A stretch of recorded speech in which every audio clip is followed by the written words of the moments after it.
ओम शांति। मीठे बच्चे, तुम्हें इस पुरुषोत्तम संगम युग पर ही उत्तम से उत्तम पुरुष बनना है। सबसे उत्तम पुरुष है यह लक्ष्मी नारायण। तुम बच्चे बाप के साथ साथ कौन सा एक गुप्त कार्य कर रहे हो? उत्तर, आदि सनातन देवी देवता धर्म और दैवी राजधानी की स्थापना तुम बाप के साथ गुप्त रूप से यह कार्य कर रहे हो। बाप बागवान है जो आकर कांटों के जंगल को फूलों का बगीचा बना रहे हैं। उस बगीचे में कोई भी खौफनाक दुख देने वाली चीजें होती नहीं। ये आखिर वह दिन आया आज। ओम शांति। रूहानी बाप बैठ रूहानी बच्चों को समझाएंगे तो जरूर शरीर द्वारा। आत्मा शरीर बगैर कोई भी कार्य कर नहीं सकती।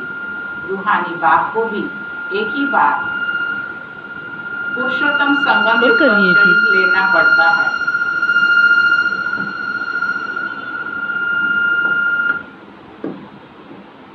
यह संगम युग भी है, इनको पुरुषोत्तम युग भी कहेंगे, क्योंकि इस संगम युग के बाद फिर सतयुग आता है। सतयुग को भी पुरुषोत्तम युग कहेंगे। सुना सभी भाई बहने? सतयुग को भी पुरुषोत्तम युग कहेंगे। बाप आकर स्थापना भी पुरुषोत्तम युग की करते हैं। संगम युग पर आते हैं तो जरूर वह भी पुरुषोत्तम युग हुआ।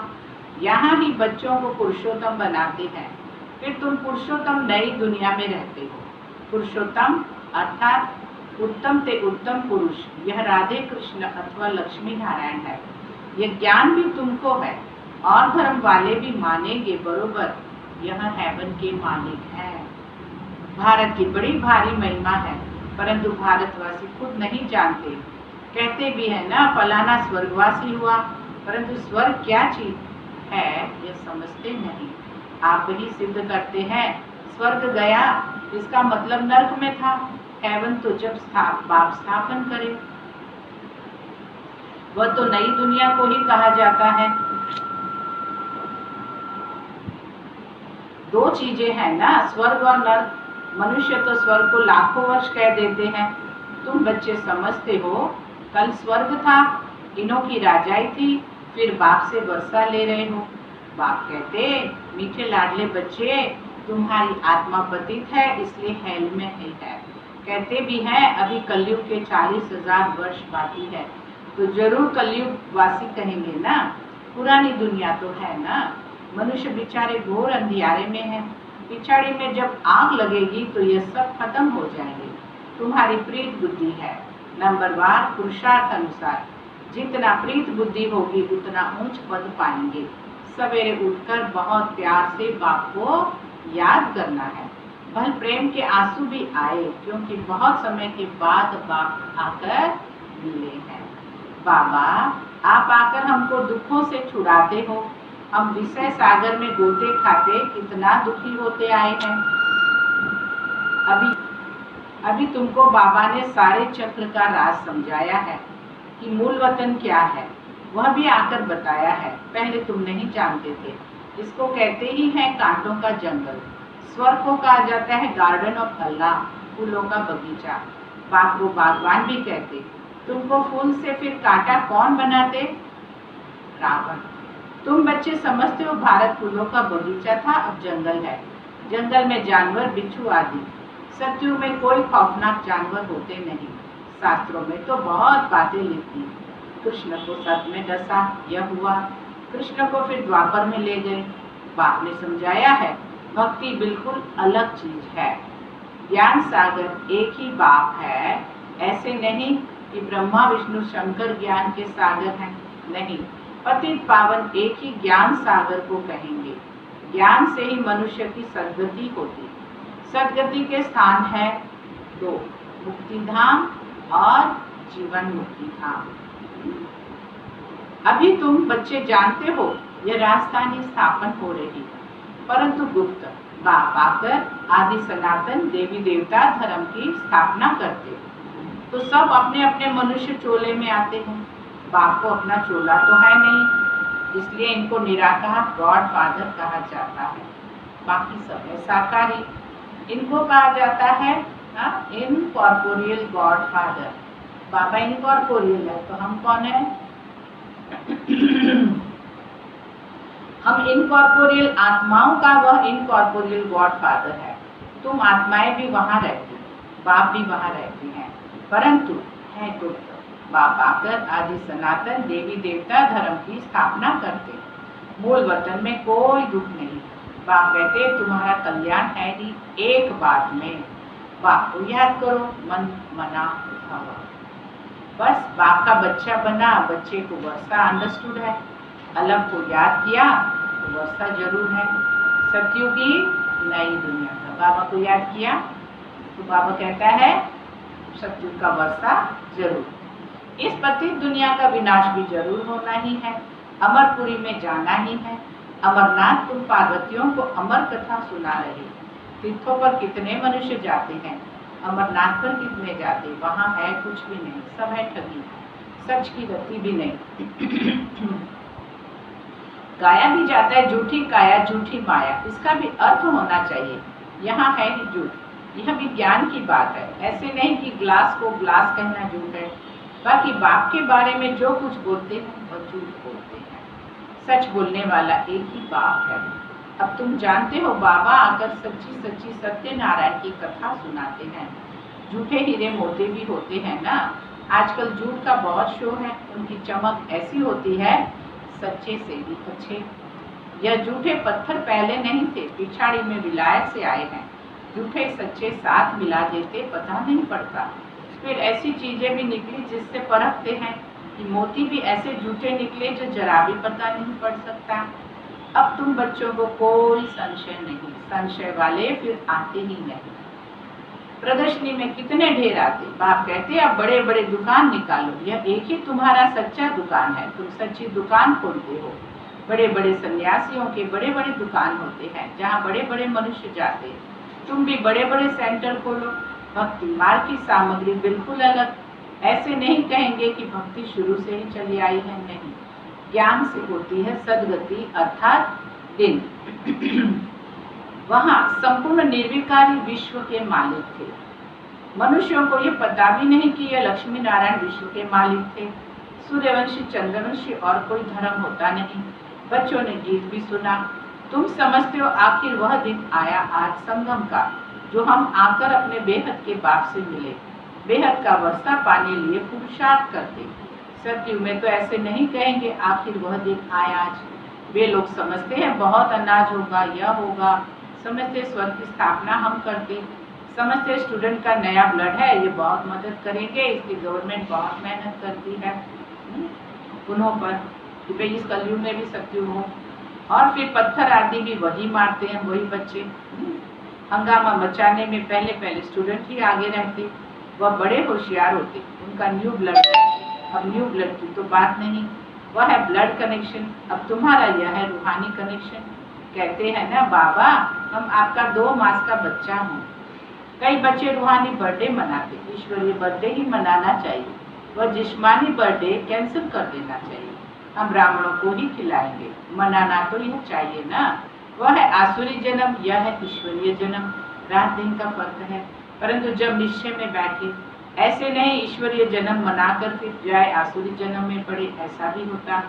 ईश्वरीय जन्म मनाते मनाते फिर रफू चक्कर हो जाते। आजकल तो मैरिज डे भी मनाते, शादी को जैसे कि अच्छा शुभ कार्य समझते, जन्म में जाने का भी दिन मनाते। वंडर है ना, बाप बैठ ये सब बातें समझाते। अब तुमको तो ईश्वरीय बर्थडे ब्राह्मणों के साथ ही मनाना है। हम शिव बाबा के बच्चे हैं, हम बर्थडे मनाते तो शिव बाबा की ही याद रहेगी। जो बच्चे निश्चय बुद्धि है उनको जन्मदिन मनाना चाहिए। इस बात का कि मेरा अभी ईश्वरीय जन्म है, वह आसुरी जन्म ही भूल जाए, यह भी बाबा राय देते। अगर पक्का निश्चय बुद्धि है तो बस हम तो बाबा के बन गए, दूसरा न कोई। फिर अंतमति सुगति, बाप की याद में मरा तो दूसरा जन्म भी ऐसा मिलेगा, नहीं तो अंतकाल जो श्री सिंह, यह भी ग्रंथ में लिखा है। यहाँ फिर कहते अंत समय गंगा का तट हो। यह सब है भक्ति मार्ग की बातें। तुमको बाप कहते शरीर छूटे तो भी स्वदर्शन चक्रधारी हो, बुद्धि में बाप और चक्र याद हो। इसको जरूर जब पुरुषार्थ करते रहेंगे तब तो अंतकाल याद आएगा। अपने को आत्मा समझो और बाप को याद करो, क्योंकि तुम बच्चों को अब वापस जाना है अशरीरी होकर। यहाँ पाठ बजाते बजाते सतो प्रधान से तमो प्रधान बने हो, अब फिर सतो प्रधान बनना है। इस समय आत्मा इम्प्योर है तो शरीर प्योर, फिर कैसे मिल सकेगा? बाबा ने बहुत मिसाल समझाए हैं, फिर भी जौहरी है ना। खाद जेवर में नहीं सोने में पड़ती। 24 कैरेट से 22 कैरेट बनाना होगा तो चांदी डालेंगे, अभी तो सोना है नहीं, सबसे लेते रहते।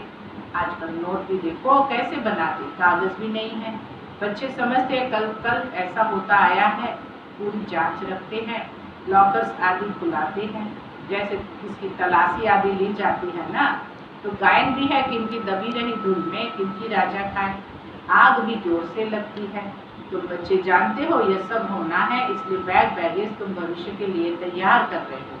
और कोई को मालूम थोड़े ही है, तुमको ही वर्षा मिलता है 21 जन्म लिए।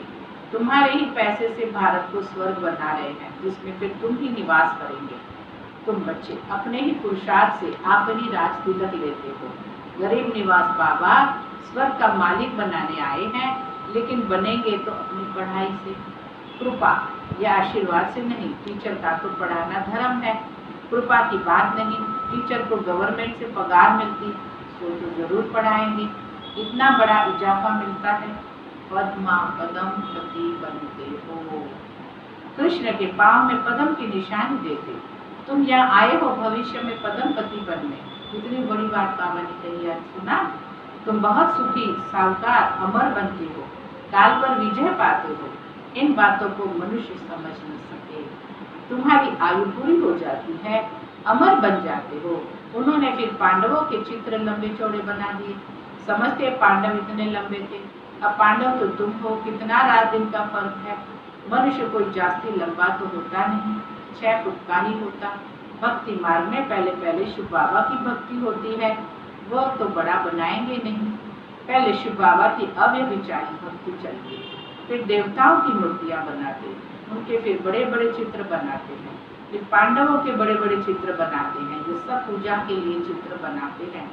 लक्ष्मी की पूजा 12 मास में कब होती? एक बार। यह भी बाबा ने समझाया है, तुम्हारी डबल पूजा होती, मेरी तो सिर्फ आत्मा यानी लिंग की ही होती। तुम्हारी शालिग्राम के रूप में भी पूजा होती, फिर देवताओं के रूप में भी पूजा होती है। रुद्र यज्ञ रचते हैं तो कितने शालिग्राम बनाते हैं, तो कौन बड़ा हुआ? तब बाबा बच्चों को नमस्ते करते हैं। सुना नमस्ते का अर्थ? कितना ऊंच पद प्राप्त कराते हैं। शिव बाबा के साथ आपकी जम्मू में भी है संबंधित। बाबा कितनी गुह्य बातें सुनाते हैं, तो बच्चों को कितनी खुशी होनी चाहिए। हमको भगवान पढ़ाते, भगवान भगवती बनाने के लिए कितना शुक्रिया मानना चाहिए। बाप की याद में रहने से स्वप्न भी अच्छे आएंगे, साक्षात्कार भी होगा अच्छा। मीठे मीठे सीखे लदे बच्चों प्रति माता पिता बाप दादा का याद गुड मॉर्निंग। रूहानी बाप की रूहानी बच्चों को नमस्ते। धारणा अपना ईश्वरीय बच्चों की रूहानी बाप को नमस्ते। बर्थडे मनाना है, रूहानी कनेक्शन रखना है, ब्लड कनेक्शन नहीं। आसुरी जिस्मानी बर्थडे भी कैंसिल, वह फिर याद भी ना आए। अपना बैग बैगेज भविष्य के लिए तैयार करना है। अपने पैसे भारत को स्वर्ग बनाने की सेवा में सफल करने हैं। अपने पुरुषार्थ से अपने को राज तिलक लेना है। स्मृति का स्विच ऑन कर सेकंड में अशरीरी स्थिति का अनुभव करने वाले प्रीत बुद्धि भव। जहाँ प्रभु प्रीत है वहाँ अशरीरी बनना 1 सेकंड के खेल के समान है। जैसे स्विच ऑन करते ही अंधकार समाप्त, ऐसे प्रीत बुद्धि बन स्मृति का स्विच ऑन करो तो देह और देह की दुनिया की स्मृति का स्विच ऑफ हो जाएगा। यह सेकंड का खेल है। प्रीत बुद्धि बन स्मृति का स्विच ऑन करो तो देह और देह की दुनिया की स्मृति का स्विच ऑफ हो जाएगा। ये सेकंड का खेल है। मुख से बाबा कहने में भी टाइम लगता है, लेकिन स्मृति में लाने में टाइम नहीं लगता। ये बाबा शब्द ही पुरानी दुनिया को भूलने का आत्मिक बॉम्ब है। स्लोगन है, देवभान की मिट्टी के बोझ से परे रहो तो डबल लाइफ फरिश्ता बन जाएंगे। ओम शांति।